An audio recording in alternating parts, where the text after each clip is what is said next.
13 WMAZ with your election night results. I'm Lori Johnson. And I'm Frank Malloy. We have numbers starting to come in for the national races. Nothing local yet because polling places have been closed for almost an hour, although some places did stay open later. Let's go right now as far as Georgia goes with the presidential race right now. And as you see, President Trump and Joe Biden, this continues to go back and forth right now as new numbers continue to come in. Biden jumped out to an early lead over President Trump right there. As far as the Senate races go, Georgia with 2 Senate seats in play right now. David Perdue, the incumbent, with the early lead over John Ossoff, the Democrat, with Shane Hazel, the Libertarian, polling about 2%. And in the special election right now, almost certainly headed to a January runoff, Reverend Raphael Warnock has the lead. Now, the big race is between Kelly Loeffler and Doug Collins to see who would get the second slot in that runoff. Right now, Loeffler is out to an early lead. Of course, you see the numbers behind me right now. These numbers a little more up to date with the presidency. We have 1% now as more just came in, and President Trump has widened his lead a little bit right there. Some of the central Georgia counties coming in: Bleckley, Pulaski, Wilcox, Dooley, and Crisp, all going for the president. Lori, now over to you to talk about what's happening at the Board of Elections. Thanks a lot, Frank. The polls have closed, but the rules are if you're in line by 7 p.m., you can cast your ballot.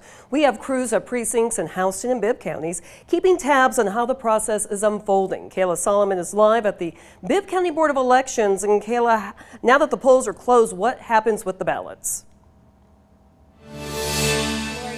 The area where I'm standing is quiet, but just behind those back doors there, they are counting those absentee ballots. Now, they weren't allowed to start counting until polls closed at 7 p.m., but according to Mike Kaplan, the chairman of the board, those will be the first results that we'll get, and we're expecting to get those within the next few minutes. Then after those are complete, we'll get the early vote numbers from the about 34,000 people that voted. Then after that is when they'll start tallying up today's votes. Now, when I spoke to Kaplan earlier today, he mentioned that we should have final numbers sometime before 10 or 11 p.m.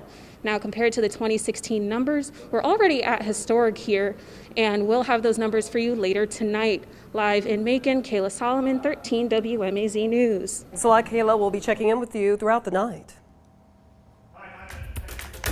First, Cliff Wilkinson, political science professor at Georgia College.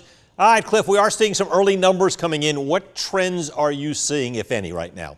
It's still early, Frank, seriously, but you know, what concerned me before that I was looking at and seeing those early, some of those middle Georgia counties come in really wasn't a surprise. But what was a surprise is how many are voting in some of those counties. In comparison, let's say, to Bibb County. In 2016, 59% of the people in Bibb County voted for Clinton. It was a little over 62,000 votes. Biden needs every one of those plus more. However, only about 50% of the individuals so far voted in Bibb. The average across the state is 56%. All right, Cliff Wilkinson, thanks very much. And we, of course, continue to follow election results online and right here on 13 WMAZ. Now back to CBS.